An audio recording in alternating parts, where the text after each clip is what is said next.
Hey guys and girls, today we're going to cover costs and how much my operating costs were for my first 10,000 miles driving my 2022 Tesla Model 3 long range.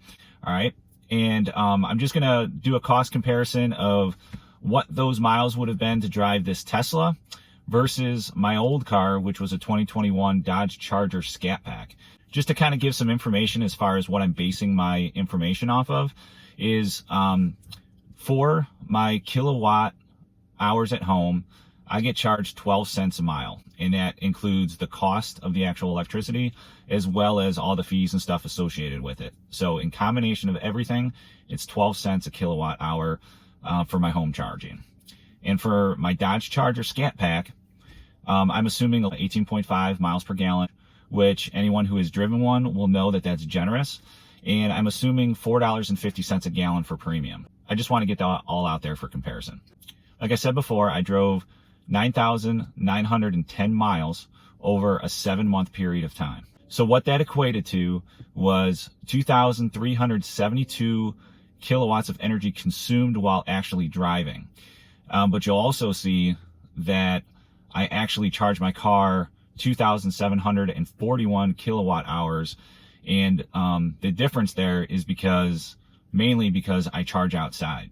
So a part of my charging cost is preconditioning in the winter, and also any other phantom loss or gain that I might get along the way. So, when you look at that, that's a difference of 370 kilowatt hours that I charge more than probably the average person who might be parked in a garage. So that equates to around 13.5% loss in my charging. So, if I were just driving and purely, only had to replace the kilowatts consumed, it'd be 2372. So we're going to use that 2741 numbers for our calculation. For all of those miles, nearly 10,000, I only spent $306 to charge my car. That equates to operation costs of around 3 cents per mile. And then to kind of elaborate on that $306, some of that charging was free. Whether it's through public charging or Tesla destination chargers at hotels, some of that was free. So about 8% was free, or 217 kilowatt hours.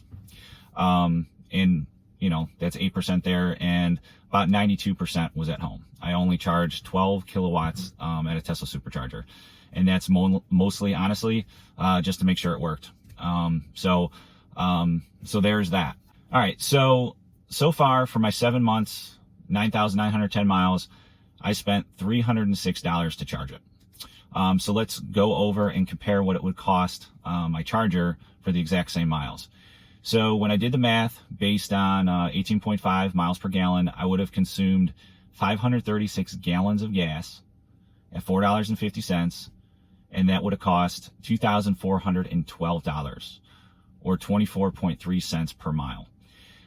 So when you talk about actual savings of fuel alone, it was $2,106 over those 7 months, or around $300 a month savings in fuel costs. So as you can see, that's very significant.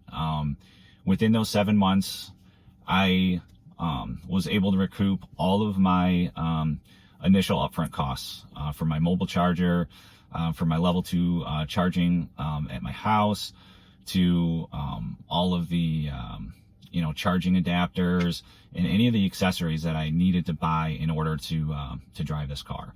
So overall, I'm definitely net positive. And of course, there's other costs that go into driving an EV, like registration costs, things of that nature. And I'm going to do another video to go over all of those initial costs, or potentially hidden costs, for owning an EV. I will probably do that here within the next few weeks.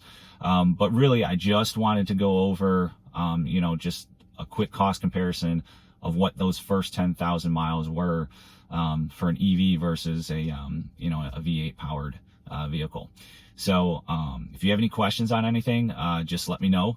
But if you're still here with me at the end, I appreciate you listening to the whole thing, and hope all is well. Take care, and we'll talk to you guys soon. And this is for you charger guys out there. I took a wave file from the cold start from my Scatpack and attached it to my Tesla.